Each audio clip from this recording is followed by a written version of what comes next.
আচ্ছা, আগে এই হোয়াটসঅ্যাপটা শেষ করে নিই। কথা শোনা যাচ্ছে আর দেখা যাচ্ছে স্লাইডটা? হ্যাঁ স্যার। হ্যাঁ স্যার। আচ্ছা আচ্ছা, এই বেস ফ্লিপিংটা তোদের নেই সেরকম ভাবে, হ্যাঁ? মানে বেসটা একদিকে মুভ করেছিল, আবার অন্যদিকে ফ্লিপ করে মুভ করে যাচ্ছে, তো এইটা সেরকম ভাবে তোদের নেই।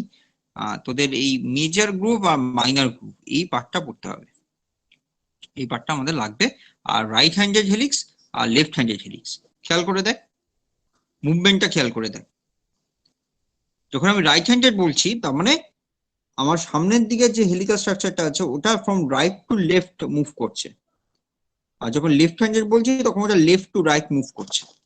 ঠিক আছে, এটা হচ্ছে রাইট হ্যান্ডেড হেলিক্স আর এটা হচ্ছে লেফট হ্যান্ডেড হেলিক্স। আচ্ছা, কি বলছে, ডবল হেলিকাল স্ট্রাকচারে দুটো চেইন একে অপরের সাথে ওয়াইন্ড আপ করে রয়েছে।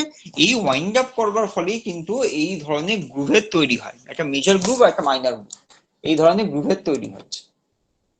এবার আমাদের দেখতে হবে যে কোন পজিশনটাতে কিরকম ভাবে তৈরি হচ্ছে। কি বলছে, it is a simple consequence of the geometry of the base pair. The angle at which the two sugars protrude from the base pairs is about 120 degree. মানে তোর সুগার গুলো আমাদের তিনটে জিনিস নিয়ে তো মোটামুটি তৈরি, যে নিউক্লিক অ্যাসিডটা রয়েছে, তার সাথে সুগার রয়েছে আর ফসফেট রয়েছে। ফসফেটটার এখানে পার্টিসিপেশন নেই, আমার পার্টিসিপেশনটা হচ্ছে সুগারে। সুগারটা আমার মোটামুটি 120 ডিগ্রি অ্যাঙ্গেল করে রয়েছে। একটা ছবি দেখি, ছবি থাকবে নিশ্চয়ই এখানে, একটু hold কর। হ্যাঁ, এই দাঁড়া, এই ছবিটা এক্ষুনি দেখলে বুঝবি না।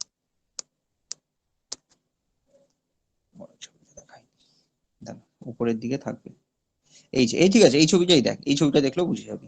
দেখ, যেদিকে ওয়াইড অ্যাঙ্গেল রয়েছে সেটা হচ্ছে আমার মেজর গ্রুপ, আর ঠিক তার অপোজিটে দেখ যে অ্যাঙ্গেলটা রয়েছে সেটা হচ্ছে আমার মাইনর গ্রুপ। ঠিক আছে, মানে রাইট হ্যান্ডেড হেলিক্সের যেখানটাতে অ্যারোটা রয়েছে সেই জায়গাটা হচ্ছে মেজর গ্রুপ, আর তার ঠিক অপোজিট যে অ্যাঙ্গেলটা তৈরি হয়েছে ওটা হচ্ছে আমার মাইনর গ্রুপের পজিশন।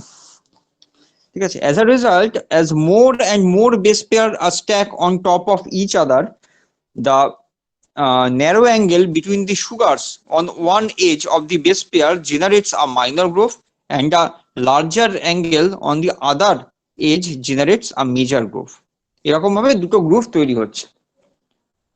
ঠিক আছে, এইবার আমার মেজর গ্রুপ আর মাইনর গ্রুপের একটা ডিফারেন্স লাগবে। ঠিক আছে, কিরকম, কি বলছে দেখ, দুটোর কেমিক্যাল ইনফরমেশন বলছে আলাদা। এতক্ষণ তো আমরা যেটা দেখলাম সেটা হচ্ছে মানে এটা ডিএনএর একটা স্ট্রাকচারাল ক্যারেক্টারিস্টিক্স ফিচার্স এর মধ্যে পড়ছে, যে বেসগুলো ওরকম ভাবে একে অপরের সাথে ওয়াইন্ড আপ হচ্ছে আর একে অপরের উপর স্ট্যাকিং হচ্ছে, দেখি যেন মেজর আর মাইনর গ্রুপটা তৈরি হচ্ছে। তার সাথে সাথে যখন ফার্দার অ্যানালিসিস করা গেল তখন ওদের কেমিক্যাল ইনফরমেশনটাও আলাদা রকমের পাওয়া যাচ্ছে। কিরকম, the edges of each base pair are exposed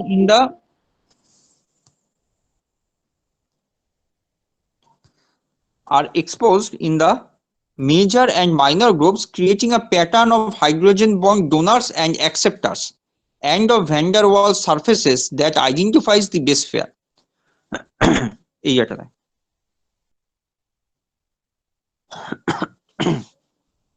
দেখ, এমন ভাবে এক্সপোজ হয়েছে যে অ্যাকসেপ্টর আর ডোনার, হাইড্রোজেন বন্ড অ্যাকসেপ্টর আর ডোনারটা ঠিক একই জায়গাতে এসে গেছে। দেখতে পাচ্ছিস মেজর গ্রুপ ওপরের দুটো দেখ, আর নিচের দুটো মেজর গ্রুপ দেখ, ঠিক একই জায়গাতে এসে গেছে, এমন ভাবে ওটা এক্সপোজ হয়েছে। আরেকটু পর আরেকটু ভালো ক্লিয়ার হবে।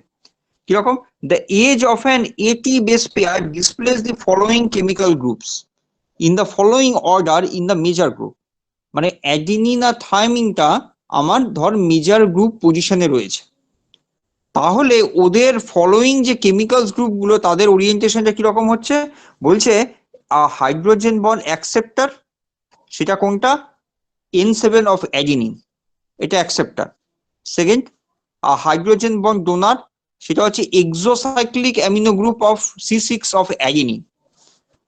হাইড্রোজেন বন্ড অ্যাকসেপ্টর, আরেকটা acceptor carbonyl group C4 of thymine and a bulky hydrophobic surface methyl group C5 থায়ামিনেট। এইরকম ওরিয়েন্টেশনই যেন পরপর রয়েছে, এই সিকোয়েন্সটা চেঞ্জ হচ্ছে না, এরকম ওরিয়েন্টেশনই পরপর রয়েছে ওরা। Similarly the edge of GC base pair displays the following pattern, ওটারও একটা আলাদা প্যাটার্ন রয়েছে। মানে মেজর গ্রুপে যদি এটি বেস পেয়ার ডিসপ্লেস হয় তাহলে তার একটা কেমিক্যাল প্যাটার্ন রয়েছে, জিসি বেস পেয়ার যদি হয় তাহলে তারও একটা আলাদা প্যাটার্ন রয়েছে। Thus, there are characteristics patterns of hydrogen bonding and of overall shape that are exposed in the major group that distinguish an AT base pair from a GC base pair, and for that matter AT from TA base pair. এটা খুব important. কি বললাম দেখ, এতক্ষণ আমি যে base পেয়ারটার কথা বললাম সেটা এটি base pair, TA base pair নয়। কিন্তু টিএ বেস পেয়ার হয়ে গেলে কিন্তু পুরো আলাদা হয়ে যাবে, প্যাটার্নটাই আলাদা টিএ বেস পেয়ার যদি হয়ে যায়। ঠিক আছে, দেখ খেয়াল করে দেখ, মেজর গ্রুপে জিসি বেস পেয়ারের পেয়ারিংটা দেখ, আর মেজর গ্রুপের ঠিক তার পাশে সিজি বেস পেয়ারিং এর পেয়ারিংটা দেখ। একরকম কি দেখতে? একরকম নয়, একরকম তো নয় দেখতে, তাই না? দেখে দেখে জিনিসটা বুঝতে পারছিস? না বুঝতে পারলে বল। দেখ পেয়ারিং কিন্তু সব একই রকম করেছে, কিন্তু সামহাও বন্ড অ্যাঙ্গেলটা চেঞ্জ হয়ে গেছে, অ্যাক্সিসের সাথে বন্ড অ্যাঙ্গেলটা চেঞ্জ হয়ে গেছে। তার ফলে এরকম একটা ক্যারেক্টারিস্টিক্স প্যাটার্নটা তৈরি করে। We can think of these features as a code in which A represents the hydrogen bond acceptor and D is a hydrogen bond donor.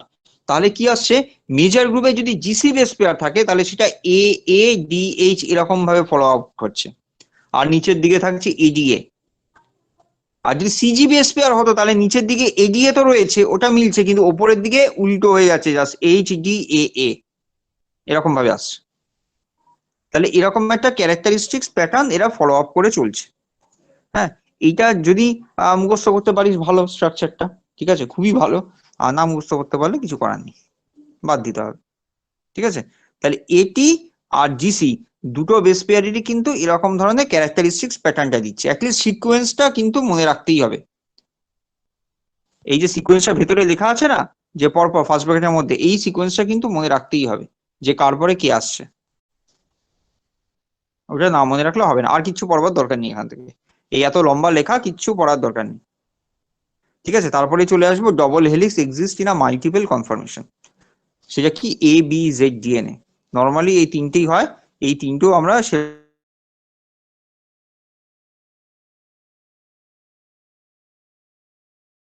ঠিক আছে।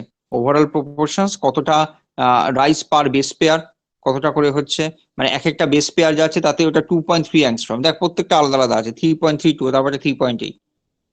হেলিক্স প্যাকিং ডায়ামিটার কতটা আছে, base pair per helix repeat, এটা মোটামুটি একই রকমই। Base pair per helix turn, সেটা আলাদা রকম। Rotation per base pair, pitch per turn of helix, tilt মানে হেলে আছে কতটা হেলিক্সের সাথে। ঠিক আছে, এই base pair mean propeller twist এটা না পড়লেও চলবে।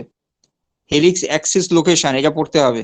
মেজর গ্রুপ প্রপোর্শন এটা পড়তে হবে, মাইনর গ্রুপ প্রপোর্শনও পড়তে হবে, গ্লাইকোসিল বন্ড কনফর্মেশনও মুখস্থ করতে হবে। ঠিক আছে, ওই একটা দুটো বাদ দিতে পারিস, ওই base pair mean propeller twist ওটা বাদ দিতে পারিস। ঠিক আছে, বাদ বাকি সব কটা এখান থেকে মুখস্থ করতে হবে। এই বিজেড ডিএনএ ডিফারেন্স কিন্তু বহুবার পরীক্ষায় দিয়েছে, আর যদি তোকে 2 নম্বর দেয় তাহলে এতগুলো লেখার দরকার নেই, সেক্ষেত্রে 5খানা ডিফারেন্স দিবি তাহলেই যথেষ্ট। ঠিক আছে, হাইব্রিডাইজেশন মিল্টিং টেল্টিং এখান থেকে কিচ্ছু পড়ার দরকার নেই। আচ্ছা, এইবার ডিএনএ টোপোলজিতে আসবো আমি, কিরকম হচ্ছে। ফার্স্ট আমরা জানি এটা অলরেডি, সেটা হচ্ছে লিঙ্কিং নাম্বারটা আমাদের দেখতে হবে। কি বলছে? বলছে let us consider the topological properties of a covalently closed circular DNA. Covalently closed circular DNA যেটা closed এবং covalently closed. Because there is no interruptions in either polynucleotide chain, the two strands of the CCC মানে covalently closed circular DNA cannot be separated from each other without the breaking of the covalent bond.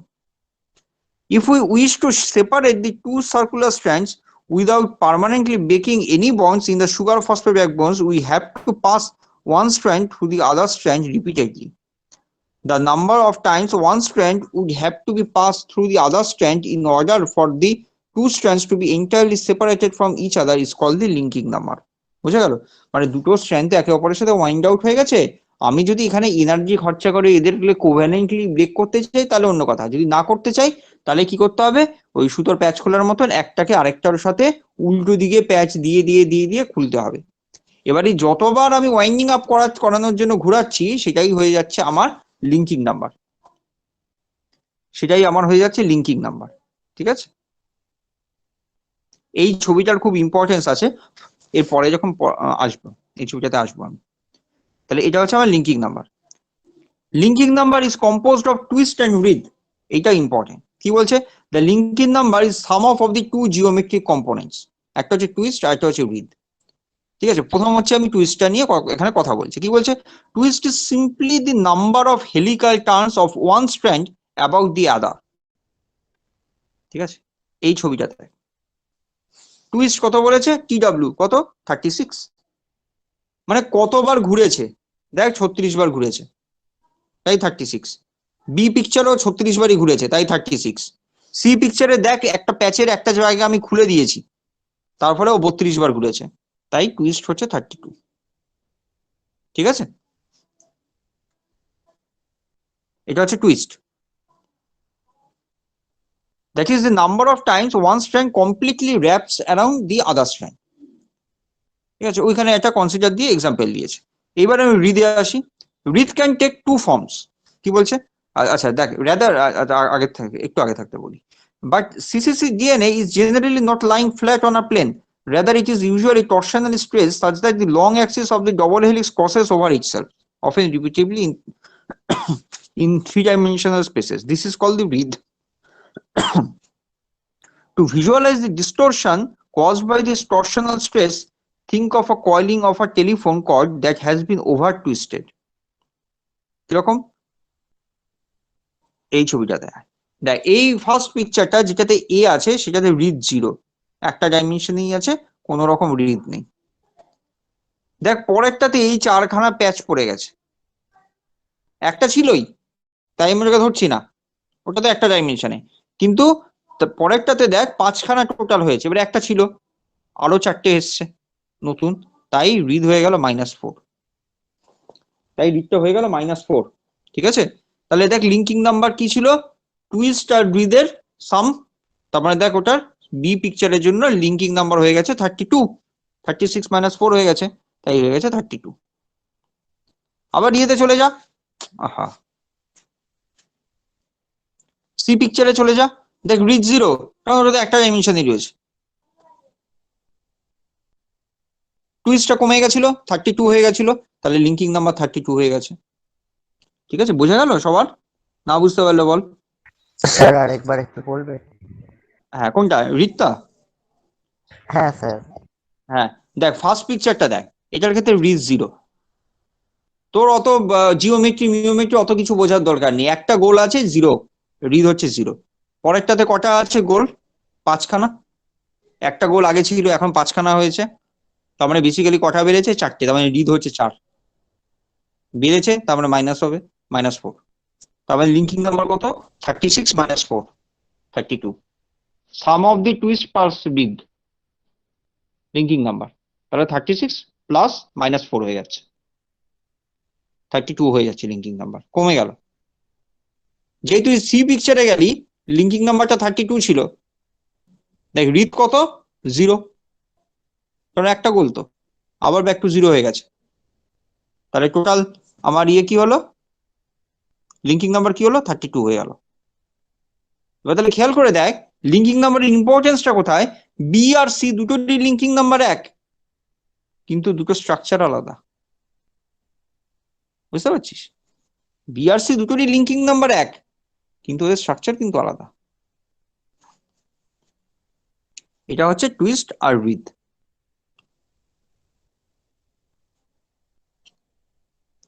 Read number ওই লাস্টে লেখা আছে, দেখ L K equals to TW plus W R. ঠিক আছে, আচ্ছা এল কে 0টা কি? একদম অল্প পড়তে হবে। এল কে 0টা কি? খালি সেটুকুই। L K 0 is the linking number of fully relax covalently close circular DNA under any physiological conditions. ঠিক আছে, তার মানে কি? Consider a DNA that is free of supercoiling, কোন রকম সুপারকয়েলিং হয়নি, and whose twist corresponds to that of the B form of the DNA in solution under physiological conditions. The linking number of such covalently closed circular DNA under physiological condition is assigned to LK0. For such a molecule is the number of base pair divided by 10.5. মানে for covalently closed circular DNA of 10,500 base pair, তার জন্য linking number হচ্ছে +1000। মানে কোন রকম super coiling ওর মধ্যে হয়নি, তার মধ্যে ওর খালি কয়েলিংটা তার মানে কি হয়েছে, পার বেস পেয়ার বি ফর্মে গেছে। দেখ এদিকে B for A B Z DNA characteristics এক্ষুনি আমরা দেখলাম, কোনটাকে ধরেছি দেখ, দেখ 10.5 ধরা হয়েছে। এই যে দেখছি বেস পেয়ার্স পার হেলিক্স টার্ন কত আছে, 10 আছে, ওটা অ্যাকচুয়ালি 10.5 বি এর, ওটাকে গ্র্যাব আউট করা হয়েছে। তার মানে পার একটা টার্নে আমার 10.5 খানা বেস পেয়ার আছে, টোটাল বেস পেয়ার আছে 10,500। তার মানে টোটাল টার্ন কতগুলো হয়েছে, 1000, যেটা কিনা লিঙ্কিং নাম্বার। যেহেতু ওর কোনো সুপার কয়েলিং আর হয়নি, এক্সট্রা কোনো সুপার কয়েলিং আর ওর মধ্যে হয়নি, ঠিক আছে? তাহলে ওটাই হয়ে গেল LK0। LK0টা পেয়ে গেলাম, দেখ লেখা আছে +1000।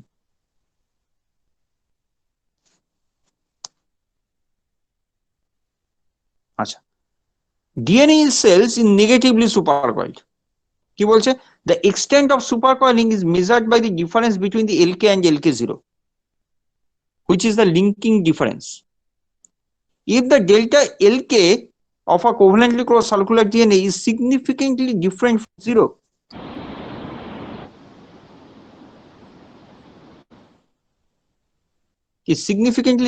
from 0, then the DNA is torsionally strained. Hence, it is supercoiled. ঠিক আছে, মানে ওর থেকে চেঞ্জ হয়েছে, দুটো ভ্যালু সমান নয়, তার মানে কি হলো, ও কিন্তু সুপারকয়েলড হয়েছে, ও কিন্তু সুপারকয়েলড হয়েছে। If LK greater than less than LK0, then the DNA is said to be negatively supercoiled. LK এর ভ্যালুটা যদি কম হয়, কনভার্সলি যদি বেশি হয় তাহলে আমি বলবো এটা পজিটিভলি সুপারকয়েলড, আর যদি সুপারকয়েলড না থাকে তাহলে দুটোর ভ্যালু সমান হবে।